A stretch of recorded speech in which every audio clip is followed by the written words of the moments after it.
Hello student, this is fourth lecture of is matter around us theory. This is second chapter of class 9. Okay, today we start the separation of the component of a mixture.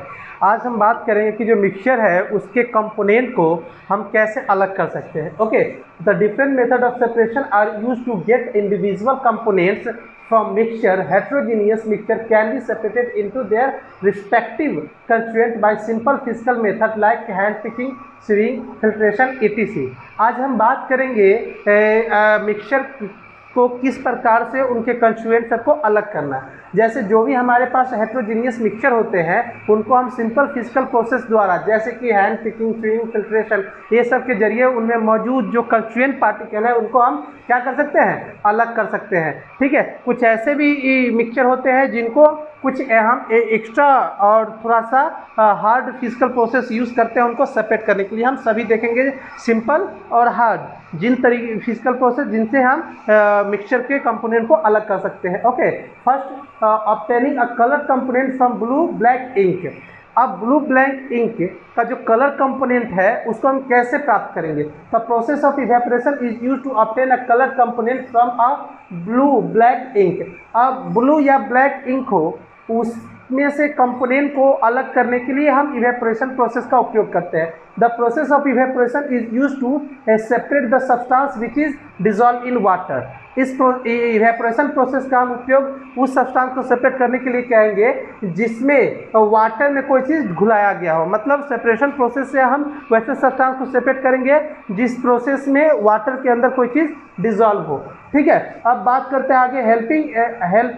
Helps in separating volatile substance from non volatile substance. साथ ही साथ evaporation का process हम लोग उपयोग कर सकते हैं. ये हमारी मदद करता है वोलेटाइल और नॉन वोलेटाइल सब्सटेंस के मिक्सचर को अलग करने में. ठीक है, तो हम बात करते हैं उस स्टेप के बारे में, step of obtaining colour component from a blue black ink. अब जो कलर कंपोनेंट है दैट मीन्स कि ब्लू ब्लैक इंक उसको कैसे उसके कंपोनेंट से अलग करते हैं. ठीक है, तो देख रहे हैं आप यहाँ पे हमने एक सेटअप तैयार किया है, फिगर है जिसमें ऊपर आपका वॉच ग्लास है जिसके अंदर इंक रखा गया है और फिर बीकर है.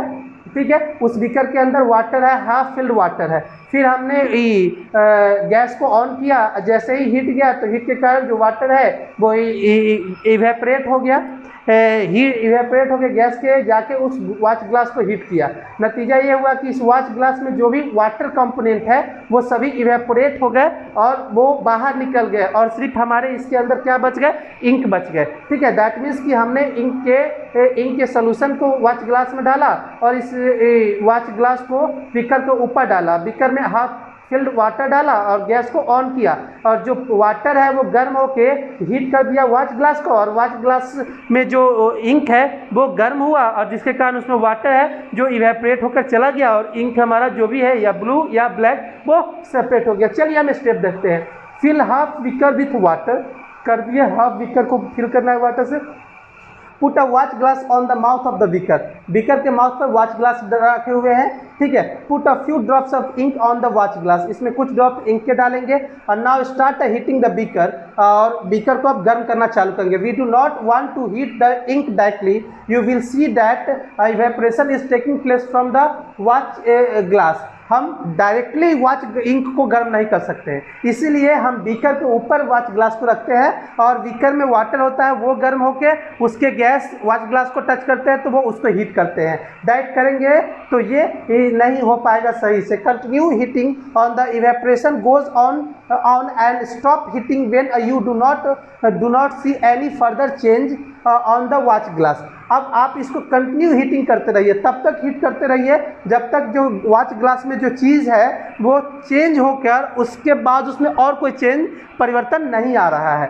ठीक है, तब तक करना है. दैट मीन्स कि उस समय जब उसके बाद उसमें कोई चेंज नहीं आया दैट मीन्स कि आपका जो वाटर उसमें मौजूद है वो इवेपोरेट होकर चला गया और जो इंक है वो रह गया है. अब separation of cream from milk. अब हम क्रीम को मिल्क से कैसे सेपरेट करते हैं, इस प्रोसेस में क्या करते हैं चलिए देखते हैं. The process of centrifugation is use to separate the cream from milk. अब क्रीम को मिल्क से निकालने के लिए हम सेंट्रीफ्यूगेशन प्रोसेस का उपयोग करते हैं. ठीक है, it is a method of separating the suspended particle particle of substance from a liquid. यह वो मेथड है जिस मेथड के अंदर हम लोग लिक्विड में मौजूद सस्पेंडेड पार्टिकल को अलग करते हैं। This process is carried out by the machine called centrifuge. Centrifuge, इस प्रोसेस को करने के लिए जिस मशीन का उपयोग करते हैं उसे हम लोग सेंट्रीफ्यूज कहते हैं। Sometime the solid particle in a liquid are very small and pass through a filter paper.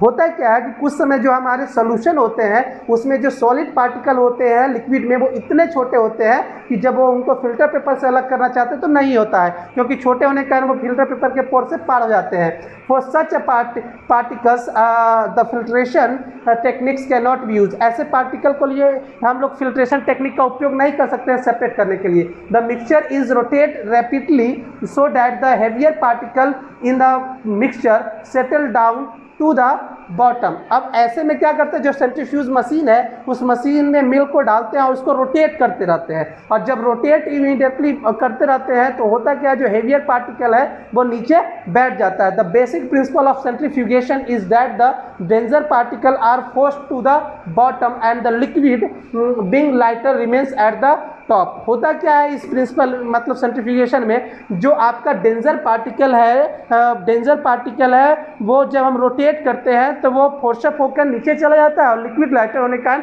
ऊपर आता है। इस तरीके से आप मिल्क से क्रीम को अलग कर लेते हो। Step of separating cream from milk, कौन कौन से स्टेप लेते हैं मिल्क से क्रीम को सेपरेट करने के लिए। Take a some full cream milk in a test tube. हम सम फुल क्रीम मिल्क लेंगे, मतलब ऐसा दूध लेंगे जिसमें मिल्क ऐसा मिल्क लेंगे जिसमें क्रीम हो, टेस्ट ट्यूब में डालेंगे। Centrifuge it by using a centrifuging machine for 2 minutes. अब उसको सेंट्रीफ्यूज करेंगे बाय सेंट्रीफ्यूगिंग मशीन से 2 मिनट के लिए, ठीक है। उसके बाद जो उसमें क्रीम है वो नीचे बैठ जाएगा, जो उसमें लिक्विड पार्ट है लाइटर पार्ट है वो ऊपर चलाएगा। इसका उपयोग कहाँ करते हैं, application of centrifugation used in the diagnostic laboratories for a blood and urine test. इसका उपयोग हम लोग ब्लड और यूरिन टेस्ट को एग्जामिन करने के लिए देखने के लिए करते हैं। Used in the dairies and home dairies doodh used in dairies and homes to separate butter from cream. साथ ही साथ इसका उपयोग डेयरीज या हम अपने घर पे बटर फ्रॉम क्रीम से सेपरेट करने के लिए करते हैं। Used in a washing machine to squeezing out water from wet clothes. साथ ही साथ इसका उपयोग हम लोग करते हैं क्या करने के लिए, इसका उपयोग हम लोग करते हैं कि भीगे कपड़ों में से पानी को अलग करने के लिए भी हम इस टेक्निक का उपयोग करते हैं। वॉशिंग मशीन में ऐसा ही होता है कि उसको स्क्वीज करके पानी को इस प्रोसेस द्वारा स्क्वीज करके भीगे कपड़े से पानी को अलग करते हैं। Okay, that's all, thank you.